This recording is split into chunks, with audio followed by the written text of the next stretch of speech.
Dios. Amén. Dígale al que está al lado, así nomás de lejito, que no se acerque. Que no se acerque, dígale, te ves hermoso en esta noche. Cuidado con las señoras casadas que están con sus esposos al lado. Cuidado, no se busque problemas. Los solteros se aprovechan. Y qué bendición que podamos estar hoy reuniéndonos una vez más. Quiero que sepa que la razón por la cual nos reunimos en la iglesia no es porque sea una costumbre. Aunque el Señor dijo en su palabra que debíamos congregarnos. ¿Y para qué nos congregamos? Para celebrar a Cristo. ¿Cuántos tienen una razón para celebrar esta semana? Amén. Yo tengo razones muchas. No todos estarán perfectamente como quisieran, pero cada vez va mejorando. Por esa razón es que venimos a celebrar a Cristo. A celebrar al Rey de Reyes, al Señor de Señores. Y para eso hacemos todo esto. Bien vale la pena que nos reunamos una vez a la semana a darle gracias, honor y gloria a Él y la gracia por todo. Yo quiero que esta semana que viene sea mejor que la que pasó. Amén. ¿Cuántos quieren eso? Amén. De eso se trata este asunto. Que cada día nos lleve de gloria en gloria. Como en su palabra. Amén.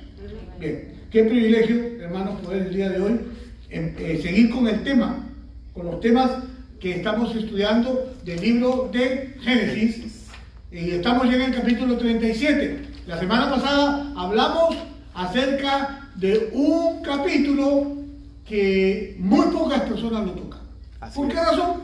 Porque no había nada, según los predicadores que me han precedido, que no había mucha información que sacar. Pero nosotros, como estamos buscando en el movimiento de las raíces hebreas, las raíces de nuestro Salvador, entonces nos fuimos más profundo y encontramos una clase de información importante para conocer algunas deficiencias de nuestra carne, algunas deficiencias que traemos como consecuencia del pecado en nuestras vidas.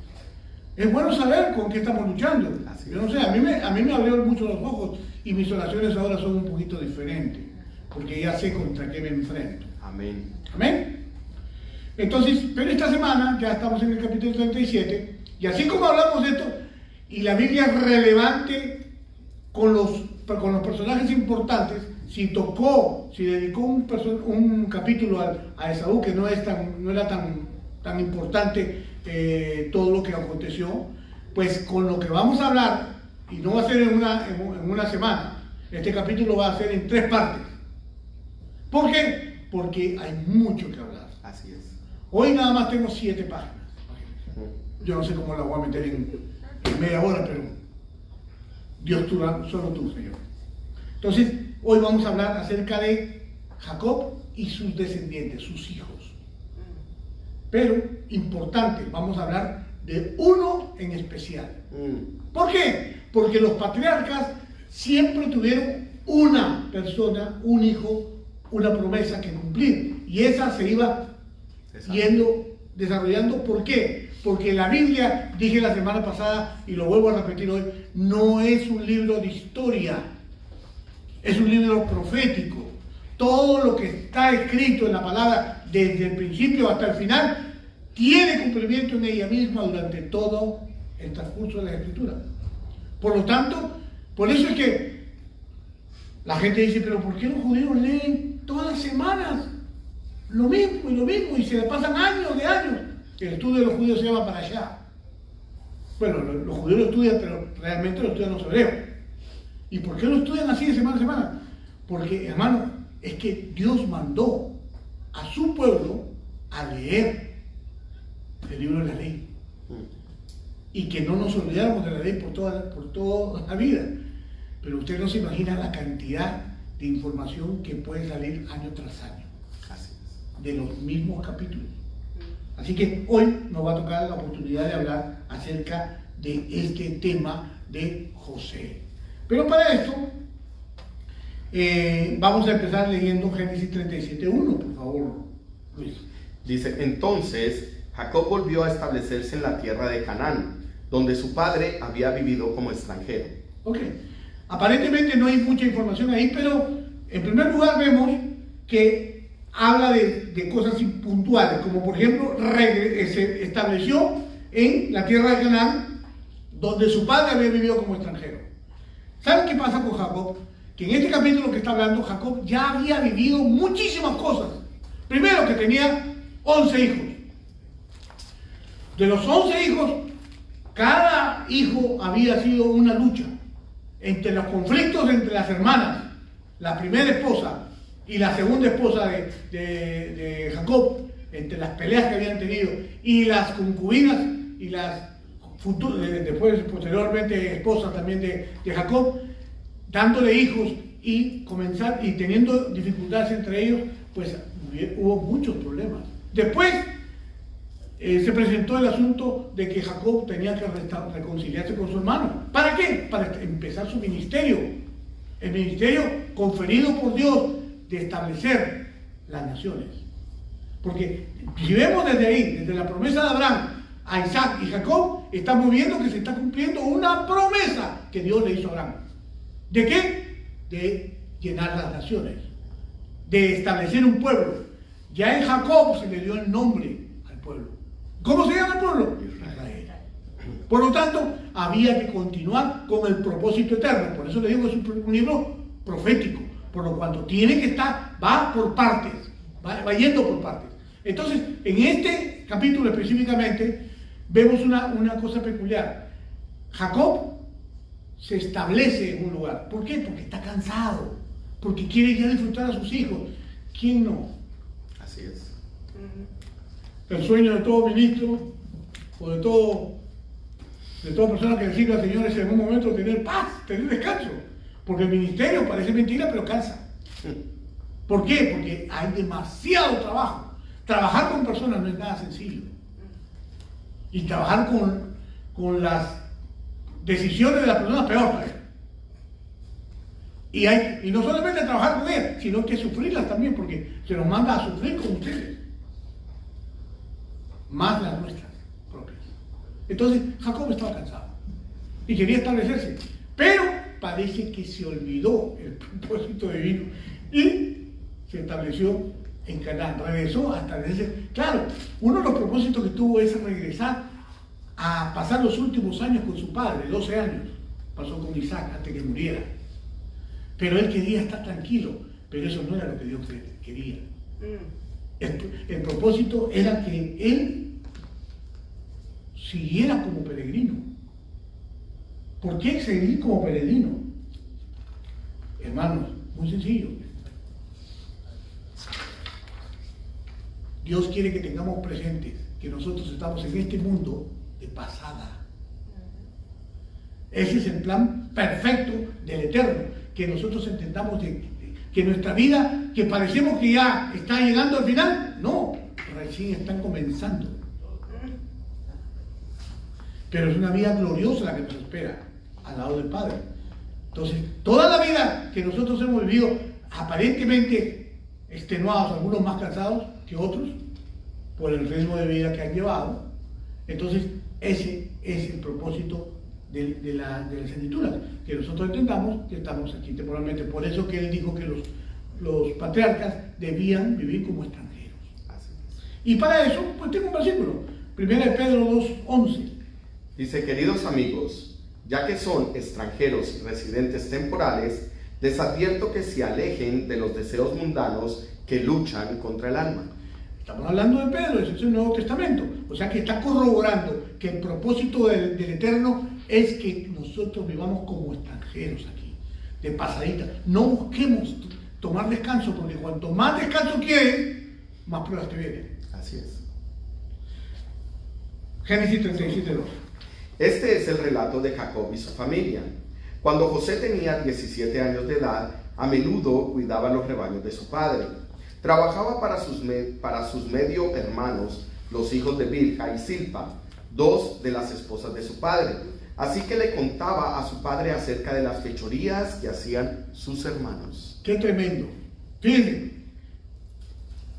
se recuerdan que son 11 hermanos. Son 6 hermanos varones que procreó Jacob con Lea. Con Raquel, la esposa amada, fueron 2. Con Bilha y Silpa fueron 2 con cada una. Pero resulta que los que los hermanos de Jacob, los mayores, los 6, tenían una banda armada ahí contra los hijos de las criadas más José. ¿Por qué? Porque tenían rivalidades. Siempre las hubo. Lea siempre tuvo rivalidades con Raquel. ¿Por qué? Por el amor de Jacob. Ahora serían igual.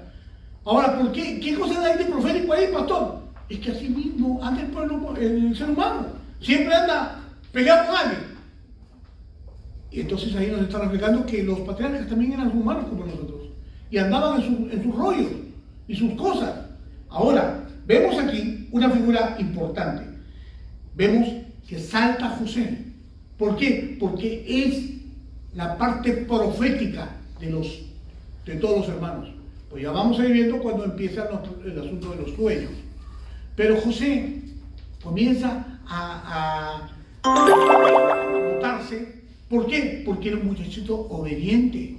Porque siempre hacía caso de lo que su papá le decía. Pero también, pues, parece que los hermanos mayores eran muy bandidos.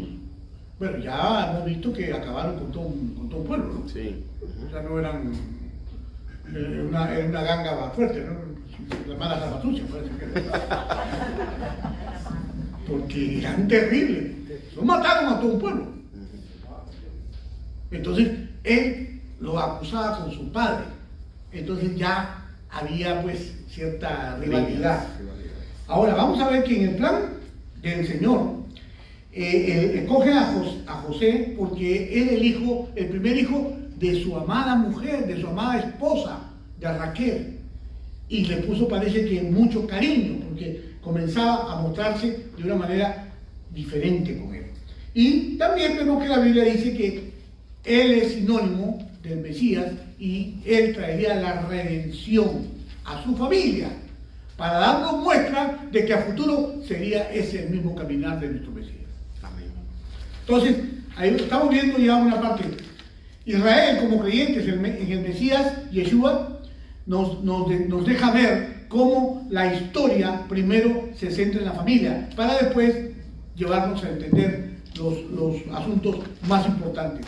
Y para esto vemos que hay un asunto que sucede ahí, y es que se forman dos casas. ¿Han escuchado alguna vez ese asunto de las dos casas de Israel? Bueno, ahora vamos a tener la oportunidad de saber un poquito más. Las dos casas de Israel, pues por eso el protagonista de este asunto es José. ¿Por qué? Porque en la persona de José se establece la casa de Efraín. Así es. ¿Por qué? El primogénito era Rubén, pero Rubén tuvo un desliz bastante severo. Dice la Escritura que se acostó con la esposa de su padre, con Bilha. Pero estudiamos Dice, que no. Dice, ya lo estudiamos que no, porque hubiera sido una cosa diferente. Pero resulta que se acostó con ella, dice la Escritura, y por eso fue quitado del derecho de ser primogénito y fue entregado a José. Pero en José fue entregado dos tribus, para dos tribus. Porque Judá también fue señalada para preservar la cultura. Judá se dio también eso y se unió con la tribu de Benjamín. Y la tribu de Benjamín y la de Judá fueron los que preservaron la escritura hasta el día de hoy. Por eso usted le llama judíos, pero no son judíos, son hebreos. Los judíos en este momento fueron designados por Dios para prevalecer, pero en esa misma casa están los benjamitas, Correcto. que retornaron después de 70 años de exilio en Babilonia, retornaron a Israel, y ese es el pueblo de Israel de la actualidad. Pero la casa de Efraín se perdió. 10 tribus congregadas en la tribu de Efraín, porque ese es el primogénito. Esas 10 tribus se perdieron, y desde ahí es que va a venir la unificación para este. Esas son las dos casas. La casa de Efraín es la casa de las 10 tribus perdidas. Así es. Y la casa de Judá es la casa de Judá y Benjamín, que en la actualidad viven en Israel. Y son los que están recibiendo a todos los exiliados que vuelven. Amén. Pero vamos a ver, Jeremías, porque yo les puedo estar diciendo una mentira. Vamos a ver por la escritura a ver qué cosa es lo que dice. Jeremías 31:9, por favor. Por sus rostros correrán lágrimas de alegría, y con mucho cuidado los guiaré a casa. Caminarán junto a arroyos quietos y por caminos llenos, donde no tropezarán. Pues soy el padre de Israel, y Efraín es mi hijo mayor. Aquí, mira, Efraín es mi hijo mayor. Pero usted, el que no sigue la escritura dice, pero Efraín, ¿de dónde salió ese? Ese fulano no es hijo de Jacob ni nada. No, ese Efraín es el último hijo de José, nacido en Egipto. Por eso que es interesante ver la escritura, cuando tú comienzas a encontrar las razones por las cuales, ahora, porque si no supiera esto, pues tú lees eso y dices, no, acá se equivocaron. Este Jeremías yo no creo que era profeta, yo creo que fue un farrón porque estaba hablando cosas que no eran. No, pero ahí tiene razón. Y esto viene de las promesas que les estaba haciendo Dios a los cautivos a través de Jeremías. Y los veía tristes y todo, pero les estaba prometiendo que en el final los juntaría. Amén. Amén. Primera de Crónicas 5, del 1 al 2, por favor, hermano. El hijo mayor de Israel fue Rubén. Ajá, ahí lo explica. Pero como deshonró a su padre cuando se acostó con una de sus concubinas, los derechos del hijo mayor fueron dados a los hijos de su hermano José. Ajá. Por esta razón, Rubén no aparece en la lista de los registros genealógicos como el primer hijo varón. Aunque los descendientes de Judá llegaron a ser la tribu más poderosa y dieron un gobernante para la nación, los derechos del hijo mayor le pertenecieron a José. O sea, a Efraín. ¿Se da cuenta? O sea que Dios hace las cosas perfectamente. La tribu de Judá era la más numerosa y la más fuerte. Así es. Por eso le entregaron preservar la cultura. Y el cuidado de la Y el Torá. cuidado de la Torá. Y lo han hecho bien. Aunque se han peleado con medio mundo, pero Sí. lo han hecho bien. Ahora vamos a seguir viendo. En Judá se estableció el centro de gobierno. Dios dijo que a través de la tribu de Judá iban a salir los gobernantes, y efectivamente. Así es. De esa tribu salieron los gobernantes de Israel. Y Génesis 49:10, por favor. El cetro no se Hablando apartará de de Judá. El cetro no se apartará de Judá, ni la vara de mando de sus descendientes, hasta que venga aquel a quien le pertenece, aquel a quien todas las naciones honrarán. ¿Se da cuenta por qué es un libro profético? Ah. Está hablando de cientos de años atrás, pero ya está hablando que al final los judíos le van a entregar el cetro a Yeshua, que viene por segunda vez para nosotros y por primera vez para ellos. Amén. Amén. Es el cetro del poder, el gobierno. Dios es perfecto en sus cosas. ¿Amén? Entonces ya tenemos claro las dos casas, en el capítulo, en el versículo 2. Génesis 37:3, por favor. Jacob amaba a José más que a sus otros hijos, porque le había nacido en su vejez. Por eso, un día Jacob mandó hacer un regalo especial para José, una hermosa túnica. Aquí en este versículo hay un problema, porque ya Jacob está expresando demasiado afecto por José. Entonces, ¿qué cosa? Yo no sé. Los hijos únicos no tienen ese problema, pero los hijos que son varios en la familia sí han experimentado ese problema. ¿Cuántos hay aquí hijos con varios hermanos? ¿Ah? Los padres a veces cometemos el error por alguna situación que nos relaciona con ellos de comenzar a favorecer. ¿Y eso qué ocurre? ¿Qué hace? Genera este tipo de conflictos. Así es. Donde los hermanos comienzan a pelearse. Y más adelante vamos a ver cosas impresionantes que los hermanos mayores le hacen a José. Que cualquiera diría, pero ¿qué clase de hermanos son esos? Son unos vándalos. Pero no es así, hermano. A veces nosotros con el pensamiento hacemos cosas peores. Pero en este caso específico, ese era el problema que estaba viendo. Ahora, recordemos que todo lo que estamos hablando, voy a insistir en este punto porque Este capítulo 37 es uno de los más proféticos de toda la Escritura. ¿Por qué? Porque habla del Mesías. Así es. En la persona de José. José es un representante de la figura del Mesías. Restauración a toda cabalidad y también estableciendo lo profético. Esta casa está pasando por una transición profética muy importante. Los servicios, no sé si se han dado cuenta que en los servicios ya la cosa está a punto de caramelo. Ya está a punto de, en cualquier momento va a acontecer aquí, va a caer la gloria de Dios en cualquier momento. Siempre cae. Ya está pasando, ya se siente. La unción que está descendiendo está cada vez más fuerte. Va a llegar un momento donde la unción que hay en esta casa, que tú traes, porque la unción la traemos nosotros, todos. El edificio no tiene ninguna unción. Amén. La unción la traemos nosotros, que somos la iglesia, con el amor que le tenemos al Señor y todo eso, la alabanza, los adoradores, traen la unción. Y tú con tu disposición, pues, contribuyes con el ambiente. Y entonces el ambiente se va poniendo más y cada vez más sabroso. ¿Cuántos sintieron la presencia de Dios fuerte? Amén. Gloria a Dios. Entonces, eso quiere decir que lo profético está surtiendo efecto. Entonces, por esa razón es que estoy hablando un poquito más de lo profético en este preciso instante. ¿Por qué? Porque desde Abraham ya la profecía estaba dada. Así es. ¿Cómo así, pastor? Yo no sabía que Abraham era profeta. Bueno, Dios lo dijo.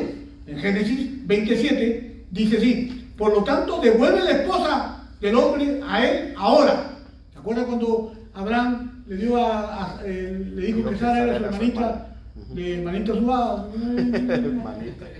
su hermanita, y entonces el rey quiso meterle mano, pero le dijo no. Se le apareció el Señor y le dijo: ni te atrevas, porque sos un profeta, y cuidado, y ve donde él pide perdón y ora, y que ore por ti, porque si no te van a dar guiso. Sí. Entonces él le dice que es un profeta. Abraham es un profeta. Y Abraham oró por el rey. ¿Por el rey cómo se llama? Abimelech. Por Abimelech. Y pudo salvar el pellejo en esa ocasión. Pero ya estamos viendo que después Isaac también hizo cosas proféticas.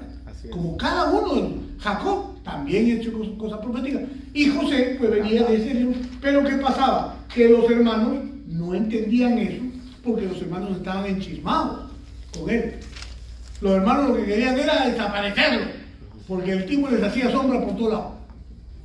Los vigilaba, los acusaba, entonces ellos no se sentían libres. Y arriba de eso, el hombre después comienza ya bueno, no me adelanto. Entonces, esa túnica, ¿qué revela esa túnica? Esa túnica es también profética. Algunos de los estudiosos dicen que esa túnica representa los colores de todas las banderas de las naciones. Por eso que era una túnica de colores, profética también. Era una túnica ornamental que no se las había regalado a nadie, se la regaló a él. Claro, porque él veía actitudes proféticas. Jacob, como buen profeta de Dios, profeta no es solamente el que habla, profeta es el que habla con Dios, el que escucha a Dios y el que Dios se sirve de esa boca para hablar. Así es, que obedece. Amén. Son personas comunes y corrientes, como usted y como yo, pero en su relación con Dios se presta ¿para qué? Para que Dios haga lo propio. Amén. Aquí hay que pedir el don profético. Amén. Pastor, ¿y para qué quiero yo el don profético? ¿Para adivinar? No, ese es adivinar. Adivinanza no le estoy diciendo. Le estoy diciendo el don profético, que significa para que en los últimos tiempos usted sea guiada por Dios. Usted sea guiado por Dios. Usted no sabe la cantidad de personas que se pierden por no tener una relación con Dios. Usted tiene que darse por agradecido con Dios. Porque fíjese, hay personas que han muerto, hay 160.000 personas muertas, creo que en los Estados Unidos, y como 5 millones de muertos a nivel mundial. ¿Y usted está vivo? ¿No hay razón para darle gracias a Dios? Pues el Señor te ha guiado, el Señor te ha guardado. Pastor, ¿y por qué no se llama a mi vecino? Porque seguramente está orando. Bien, Génesis, el 4, 37:4. 37:4. Sí. Bueno, Génesis 37:4 dice: pero por el contrario, sus hermanos lo odiaban porque su padre lo amaba más que a ellos. No dirigía ni una sola palabra amable hacia José. Jacob, como le decía hace un momentito, se le fue la mano. Y de eso podemos rescatar lo que dice Efesios 6:4, que dice, ¿qué dice? Dice, Padre, no hagan enojar a sus hijos con la forma en que los traten. Más bien, críenlos con la disciplina e instrucción que proviene del Eterno. O sea, ¿qué pasaba con este Jacob? A pesar de ser patriarca y todo, pero desconocía que la Escritura decía que hay que educar a sus hijos. Y no puedes tener preferencias si tú tienes 11 hijos que quieres educar. Entonces el error que cometió Jacob era darle demasiada importancia, a pesar de tener sus sentimientos dados por él, nos queda claro, que amaba a su madre, y su madre se había muerto, y pensaba, todas las condiciones para darle más amor las tenía. Obediente, educadito, todo lo que decía papá lo hacía, pero aún así tenía 10 hijos más, que darles cariño, que darles afecto. Pero sin embargo Jacob se equivocó. De eso tenemos que aprender, porque Dios no espera que nosotros, ¿cuántos están criando acá? Levanten la mano los que están criando. Esto es para ustedes. Esta palabra es para ustedes y para los que van a criar en el futuro también. Uno tiene que ser balanceado en la crianza de los hijos, porque acá te lo dice Efesios 6:4, que uno tiene que ser, no llevar a enojo a nuestros hijos. Los grandes conflictos existentes en la Escritura son por este asunto. Igual el rey David, también con sentimiento de culpa con las dos concubinas primeras, con las dos esposas que tuvo primero, también fue débil con Amón, que violó a su hermana Tamar. Y por esa razón se levantó Absalón. Así es. Y mató a su hermano Amón. ¿Se dan cuenta? Podemos estar originando un problema por hacer acepción, por hacer rivalidades en los hijos. Tenemos que ser sabios educando. No podemos educar con sentimientos. Hay muchos padres que creen que educar es, ay, mi hijito, mi chico, qué lindo, besito, ay, sí, te doy todo. ¿Qué quieres? Sacate buena nota, pum, vamos. El celular nuevo y todo eso. Oye, estás comprando a tus hijos. Y lo peor de todo es que estás dándole a la internet a que cuiden tus hijos. Antes era el televisor, en mi época nos vamos a poner el televisor para que nos cuidara, ¿no? Pero ahora es el internet que te cuida, hijo. Pero en el internet, ¿qué cosa hay? Todo. Imagínate tú. Entonces, ¿quién está creyendo? Y después te preguntan, oye, qué muchachos para aventajados, ¿cómo saben tanto los muchachos en esta ocasión? Pero si en el internet tienen todo. Ponen una palabrita y les sale todo. Y hasta lo que no debe salir. Y hasta lo que no debe salir. Pero entonces, ese es el punto que hace énfasis la Escritura. No hagamos errores como lo hizo Jacob, de tener preferencia con uno de los hijos. Sí, uno de los sabios hebreos dicen de que Jacob como profeta ya había identificado el don en José. Puede ser que ya estaba identificado el don profético, ya sabía que iba a pasar, pero aún así,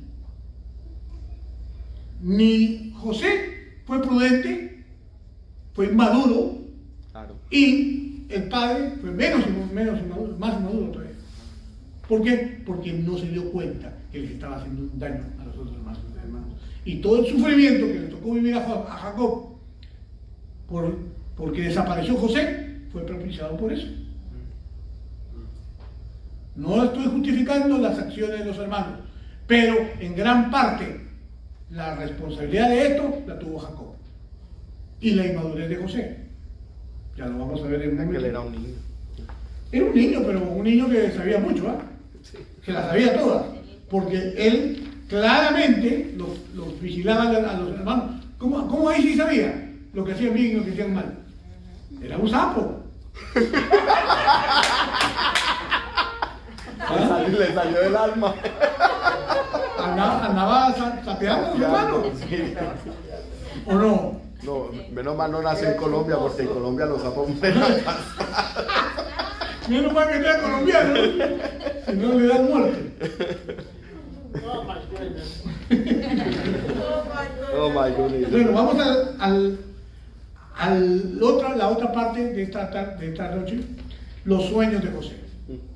Yo creo que me va a dar en 10 minutos, yo creo que lo tengo. Los sueños de José y el odio que recrudece. Los sueños mencionados en la Torá suelen interpretarse como vehículos de la profecía. Los sueños son considerados de esa manera. ¿Cuántos sueñan aquí? ¿Cuántos han soñado con cosas? Bueno, déjame decirte que Dios está comenzando a trabajar contigo en la parte profética.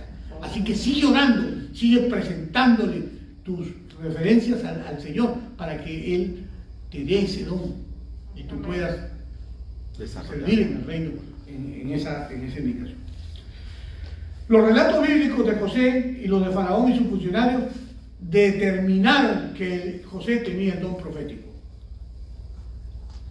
Los sueños de José indicaban de forma inequívoca que los hermanos se verían doblegados, pero ellos no lo entendían. Así es.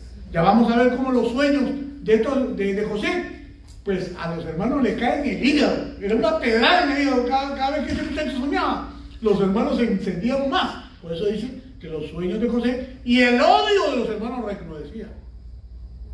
Cada vez que este muchachito soñaba, pues los hermanos se encendían peor. Por eso vemos, hermanos, que José, a pesar de todo, en la parte profética, él estaba actuando dentro de sus sueños como la profecía le estaba diciendo. Porque José entendía lo profético. Así es. O sea, le venía el sueño, pero la interpretación también ya la tenía. Así es.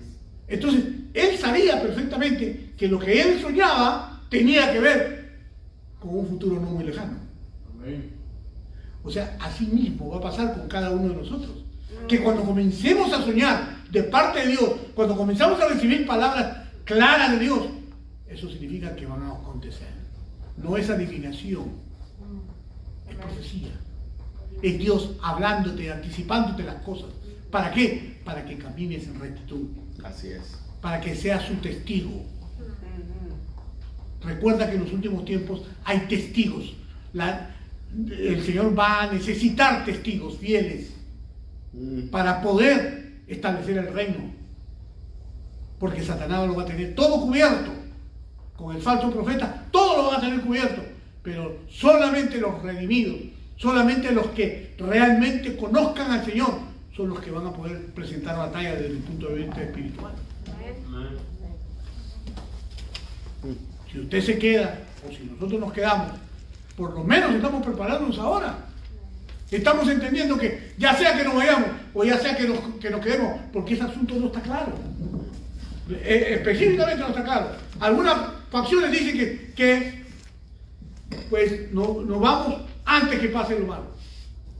Otros dicen que vamos a agarrar un cachito de lo malo. Y después viene lo peor.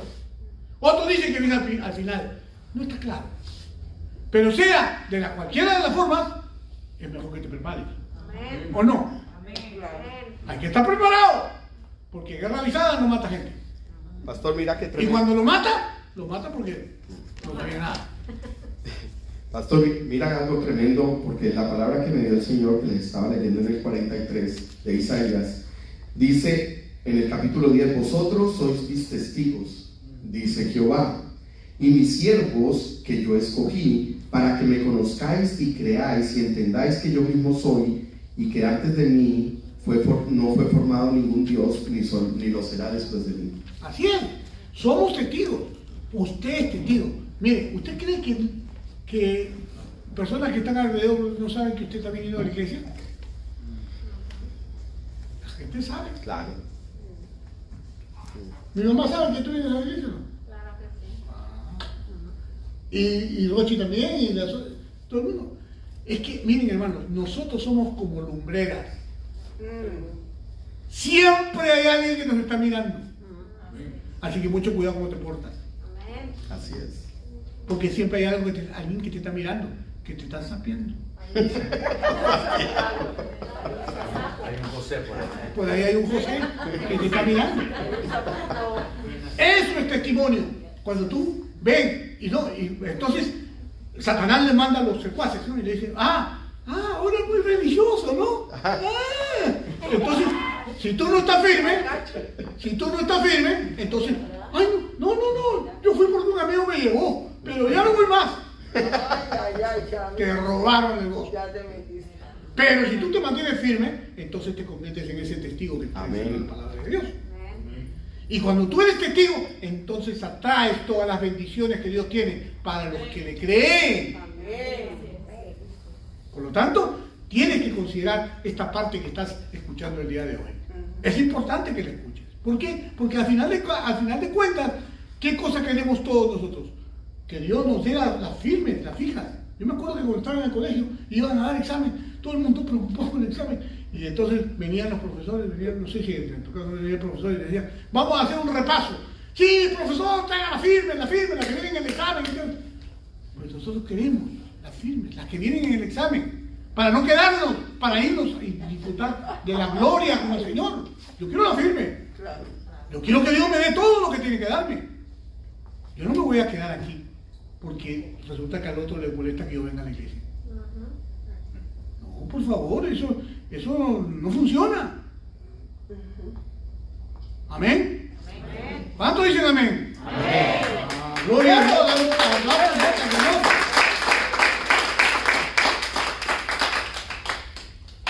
Bien, Génesis, vamos a ver los sueños de Josecito. Génesis 37:5. Una noche José tuvo un sueño y cuando se lo contó a sus hermanos lo odiaron más que nunca. Ahí está, no se lo conté yo, ahí está, lo odiaron más que nunca. Claro, ¿cómo no? Si los hombres ya estaban predispuestos con él. Y arriba de que están predispuestos, este muchachito llega con aires de, bueno, proféticamente iba a cumplirse, pero ellos no lo entendían. Hay personas que hemos recibido alguna profecía y dicen, no, está paroleando, ¿qué va a hacer eso? Y de repente cuando ha pasado un tiempo y ha pasado, ya tenía razón. ¿Cuántas cosas que nos trasladamos? Ese fulano hizo tantas profecías y algunas de ellas se han cumplido, por decir. Pero todas las que están escritas, todas se han cumplido. Así es. Y las que no se han cumplido, ya se van a cumplir. Porque una cosa es hablar de las profecías que tienen algunas personas, porque el don profético funciona de diferentes formas. Lo ideal sería que funcionara en la presencia de Dios y con la anuencia de Dios, pero también ese don profético que pulula por ahí es para otros tipos de elementos que está Dios conquistando para que se cumpla su voluntad. ¿A qué te refieres, pastor, con eso? Porque está medio raro eso que está diciendo. Por ejemplo, personas que aparecen con sueños, o los psíquicos esos, no son de Dios,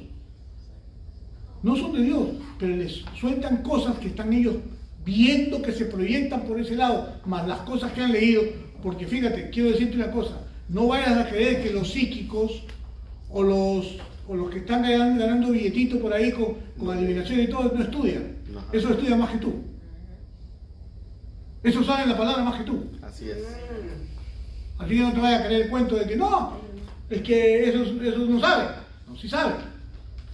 Y saben la palabra y las profecías las acomodan a su manera, porque ese es el espíritu de error que está funcionando en ellos. Así es. Para propósito, por ejemplo, lo que estamos viviendo ahora, la pandemia. Todo esto que está pasando está profetizado. ¿Pastor dónde? Mira, puedes ir, por ejemplo, Mateo 24. Léete Mateo 24. Tú vas a encontrar muchas cosas ahí. Pastor, ¿cómo es eso? Rumores de guerra. ¿No sabías que China y Estados Unidos están que se agarran y se pelean?